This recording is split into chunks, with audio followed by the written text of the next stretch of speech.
Assalamualaikum warahmatullahi wabarakatuh. Perkenalkan, nama saya Febrianti yang akan menjelaskan materi model keseimbangan makroekonomi ISLM. Model keseimbangan ISLM. Secara sederhana, model ISLM digunakan untuk melihat bagaimana perekonomian suatu negara mencapai keseimbangan melalui interaksi antara pasar barang dan pasar uang. Jadi model ini menggabungkan dua kurva, yaitu kurva IS dan kurva LM. Kurva IS merupakan singkatan dari investment saving yang menggambarkan keseimbangan di pasar barang. Pasar barang di sini mencakup semua barang dan jasa yang diproduksi dalam perekonomian. Keseimbangan pasar barang terjadi ketika pendapatan nasional sama dengan pengeluaran agregat yang terdiri dari konsumsi, investasi, dan pengeluaran pemerintah. IS memiliki kemiringan negatif, artinya ketika suku bunga turun, investasi akan meningkat, sehingga pendapatan nasional juga meningkat. Sebaliknya, jika suku bunga naik, investasi menurun, dan pendapatan nasional ikut menurun. Selanjutnya, kurva LM. LM adalah singkatan dari Liquidity Preference Money Supply yang menggambarkan keseimbangan di pasar uang. Pasar uang berhubungan dengan permintaan dan penawaran uang di masyarakat. Keseimbangan pasar uang tercapai ketika jumlah uang yang diminta sama dengan jumlah uang yang beredar. Kurva LM memiliki kemiringan positif karena semakin tinggi pendapatan masyarakat, maka kebutuhan uang untuk transaksi juga meningkat, sehingga suku bunga cenderung naik. Kemudian keseimbangan ISLM. Keseimbangan ISLM terjadi pada titik perpotongan antara kurva IS dan kurva LM.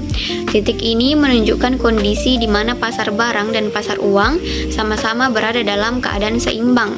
Pada titik tersebut, kita bisa mengetahui tingkat pendapatan nasional dan tingkat suku bunga yang berlaku dalam perekonomian.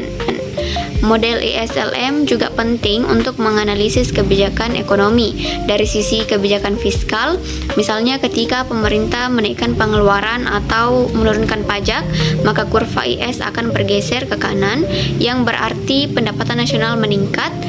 Sementara itu, dari sisi kebijakan moneter, jika bank sentral menambah jumlah uang beredar, maka kurva LM akan bergeser ke bawah sehingga suku bunga menurun dan output meningkat. Perbedaan model ISLM konvensional dan model ISLM Islam memiliki pendekatan yang berbeda dalam mencapai keseimbangan perekonomian. Pada model konvensional, suku bunga digunakan sebagai mekanisme untuk menyeimbangkan pasar barang dan pasar uang dengan tujuan utama mencapai pertumbuhan ekonomi melalui kebijakan moneter dan fiskal. Di sisi lain, dalam ekonomi Islam, suku bunga digantikan oleh konsep bagi hasil dengan transaksi yang sesuai dengan prinsip syariah yang menghindari riba dan spekulasi. Kebijakan ekonomi dalam model Islam lebih menekankan pada keadilan sosial, distribusi kekayaan yang adil, dan kepentingan bersama, bukan hanya pada pertumbuhan ekonomi semata. Perbedaan utama antara kedua model ini terletak pada cara masing-masing sistem mengatur sektor moneter dan tujuan ekonomi yang ingin dicapai. Dengan demikian, model ISLM Islam menawarkan pendekatan yang lebih berfokus pada etika ekonomi dan keadilan sosial, sementara model konvensional lebih terfokus pada efisiensi pasar dan pertumbuhan ekonomi. Baik, itulah tadi pemaparan materi dari saya. Sekian. Assalamualaikum warahmatullahi wabarakatuh.